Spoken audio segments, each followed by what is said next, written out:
Pour conclure, je disais tout à l'heure que la modernité nous avait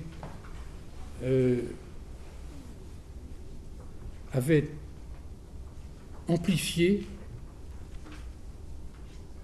surdéveloppé l'idée que l'homme est un être hors nature et les philosophies du progrès, la promesse d'un affranchissement à l'égard de la nature,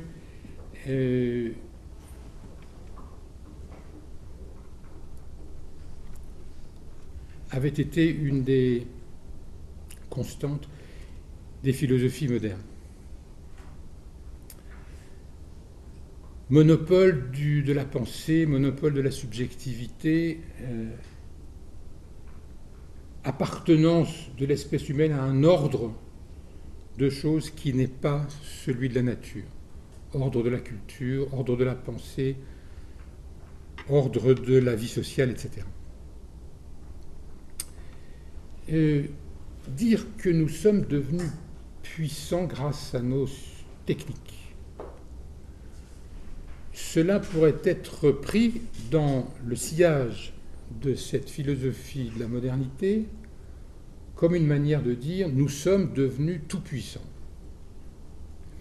Et j'ai été frappé récemment de voir que certains, parlant de la biologie de synthèse, c'est-à-dire de, vous savez, ces techniques qui viennent d'être réalisées par certains laboratoires américains, fabrication de génomes de synthèse, et l'homme créa la vie. Il y a un livre de Joël Dornay qui s'appelle « Et l'homme créa la vie ».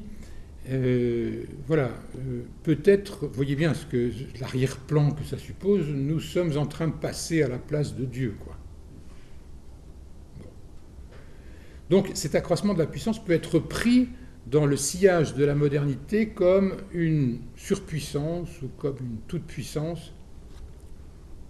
Or, me semble-t-il, en même temps que nous découvrons notre puissance, nous sommes en train de découvrir notre dépendance. Nous sommes en train, non pas de nous rendre compte que nous sommes dehors, nous sommes en train de nous rendre compte que nous sommes dedans.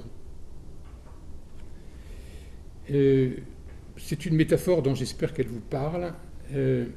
Et la question que moi je me pose, qui est la question conclusive de ce propos, c'est que veut dire être responsable et être dedans? Je m'explique. Qu'est-ce que je veux dire par être dedans? J'ai dit tout à l'heure, les biotechnologies, et j'ai fait allusion à la biologie de synthèse, semblent nous donner un pouvoir de manipuler le vivant de manière extraordinaire. Or, tout le paradigme scientifique alors, qui est à l'œuvre dans le développement des sciences du vivant aujourd'hui, réintègre l'humain dans l'évolution générale du vivant. Nous ne sommes pas dehors, nous sommes un des rameaux du buisson de l'évolution. La théorie de l'évolution. La paléoanthropologie, je faisais allusion tout à l'heure au rameau issu d'une séparation entre nos cousins primates, chimpanzés, probablement le cousin le plus proche, chimpanzé, bonobo, et nous, 6-7 millions d'années. La paléoanthropologie, la théorie de l'évolution. L'idée qui aujourd'hui se développe, qui aujourd'hui fait l'objet de nombreux travaux scientifiques qui tentent à montrer que des communautés animales ont des cultures, que des communautés de singes pratiquent des techniques, et des techniques qui ne sont pas liées à des caractéristiques partagées de l'espèce, ni liées à la réponse à un milieu écologique donné, mais qui sont des inventions. Voyez les livres de Franz de Waal sur les primates. Les primates inventent des techniques. Et puis petit à petit, on s'est rendu compte que les animaux ont une culture, mais que des oiseaux ont des dialectes. Que dans la même espèce, selon que vous fassiez partie d'un groupe ou d'un autre, le chant était très différent, et que pour s'intégrer dans un groupe, il fallait apprendre son chant. Donc cette espèce de distinction entre l'idée qu'il y a la nature d'un côté et la culture de l'autre devient beaucoup plus floue, devient beaucoup plus perméable, devient beaucoup plus passable. Donc, théorie de l'évolution. Alors oui, théorie de l'évolution, je disais cette théorie de l'évolution au sens de Darwin, mais aussi au sens de la biologie moléculaire, ce que j'avais côté tout à l'heure, c'est-à-dire qu'au fond, nous savons que les processus qui sont à l'œuvre, le code génétique, l'ensemble de la fabrication des protéines dans la cellule, etc., ce sont exactement les mêmes qu'on soit homme ou animal, qu'on soit homme ou végétal. C'est-à-dire que l'unité du vivant intégrant l'humain a été développée, démultipliée par la recherche scientifique récente. Paléoanthropologie, cultures animales, et puis les sciences cognitives. Les sciences cognitives sont en train de montrer que le cerveau est un produit de l'évolution, que le développement du cerveau lui-même permet de comprendre aujourd'hui sa capacité d'apprentissage, etc. Bref, que petit à petit, cette espèce de mur, de fracture qui séparait l'esprit du corps, qui séparait le psychologique du substrat biologique ou neuronal. Je ne dis pas qu'on a ouvert toutes les boîtes noires qu'il y a là-dedans, mais on commence à comprendre, à la lumière de la théorie de l'évolution, comment fonctionne la cognition humaine.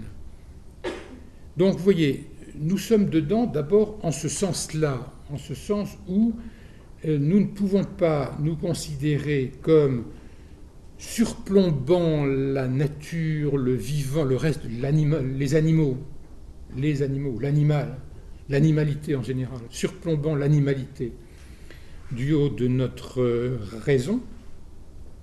Nous sommes une espèce parmi d'autres qui a des caractéristiques propres, qui manifestement lui ont donné les moyens de coloniser la planète, ce qui n'est pas tout à fait rien. On est une espèce qui a fait ses preuves, si je peux me permettre, mais la compréhension de ce que nous sommes s'inscrit comme partie dans la composition du vivant. Et c'est ce point-là que le développement des sciences du vivant aujourd'hui fait apparaître. Nous sommes dedans. Et nous sommes dedans comme une espèce devenue puissante, par les moyens de la technique certes, mais devenue puissante du sein même de la nature et restant vulnérable et restant dépendante, restant vulnérable, c'est-à-dire n'étant pas immortelle, restant vulnérable, c'est-à-dire ayant besoin par métabolisme des ressources que son entourage, que son environnement lui procure, que la Terre a mises à notre disposition. Et donc, au moment où nous découvrons notre puissance, nous découvrons maintenant notre dépendance. Autrement dit, puissance et vulnérabilité reviennent conjointement dans la conscience que nous commençons à avoir de nous-mêmes. Le problème éthique, l'un des problèmes éthiques que cela pose est le suivant. S'il est vrai que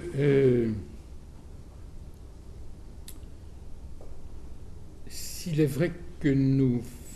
Alors, oui, il faut que je fasse une toute petite parenthèse. L'éthique classique, l'éthique chez Kant, par exemple. Chez Kant,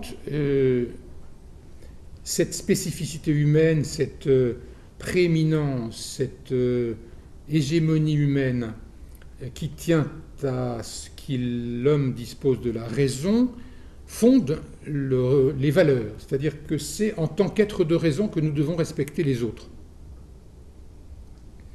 C'est en tant qu'être de raison que nous devons respecter les autres et les traiter comme fins. C'est toute la mécanique de la morale kantienne. Mais c'est en tant qu'être de raison. C'est-à-dire que nous n'avons de respect à accorder qu'à des hommes.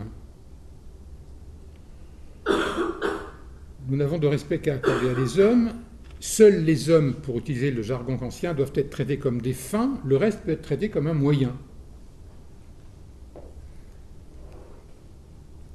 Si maintenant, nous devons admettre que ce qui fonde la valeur, c'est le fait d'être vivant. Si maintenant, nous devons admettre que nous sommes dedans, c'est-à-dire que nous faisons partie, comme une composante particulière, de cette biosphère dont nous commençons à comprendre les mécanismes. Alors, qu'en est-il de la valeur du vivant? Comment gérer la valeur du vivant? Comment répondre du vivant? Comment nous considérer comme responsables de ce qui vit? Responsable de ce qui vit, responsable peut-être de la perpétuation du vivant sur la Terre, ou du mode de perpétuation du vivant sur la Terre. Qu'est-ce que ça veut dire, ça? Alors, deux réponses. Première réponse sur le plan éthique.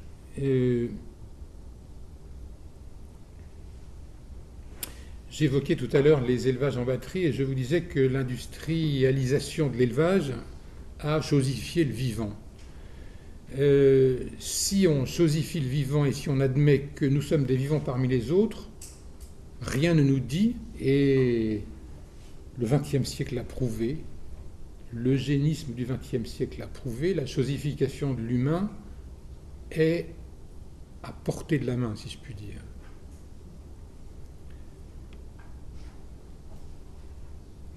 Le traitement d'une catégorie d'hommes comme n'étant pas des hommes. Autrement dit, nous avons le choix entre considérer qu'il n'y a de valeur qu'à l'égard des hommes, avec risque de chosifier l'humain, comme nous chosifions le reste du vivant, ou alors nous avons à nous poser la question de savoir quels sont les droits des êtres vivants. Nous avons à nous poser la question de savoir s'il est vrai, comme le dit Jonas, que la valeur vient du vivant. Nous avons à nous poser la question de savoir comment traiter le vivant dans son ensemble. Comment traiter éthiquement le vivant dans son ensemble, sachant que nous avons besoin de manger.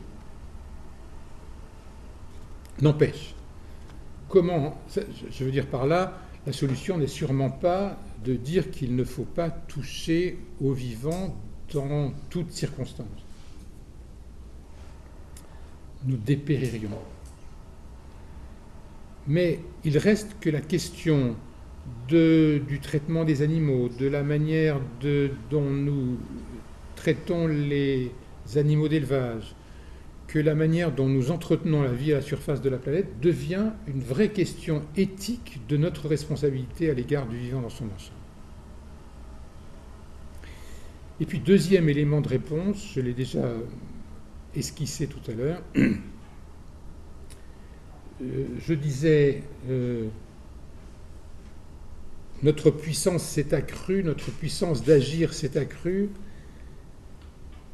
Je disais aussi que notre puissance de prévoir les effets de notre action est en retard sur notre puissance d'agir. Pardonnez-leur car ils ne savent pas ce qu'ils font. Notre puissance de prévoir les effets de notre action est en retard sur notre puissance d'agir. Notre savoir-faire, notre pouvoir-faire est plus fort que notre pouvoir prévoir les effets de ce que nous faisons.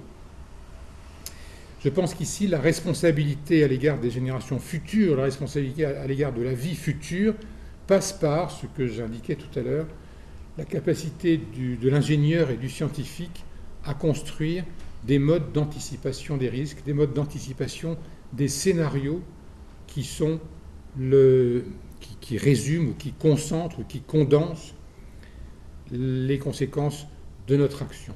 Nous devons mettre l'accent dans la recherche scientifique et dans la réflexion éthique sur quelles sont les conséquences à long terme de l'action que nous menons aujourd'hui sur le monde et sur nous-mêmes. Voilà.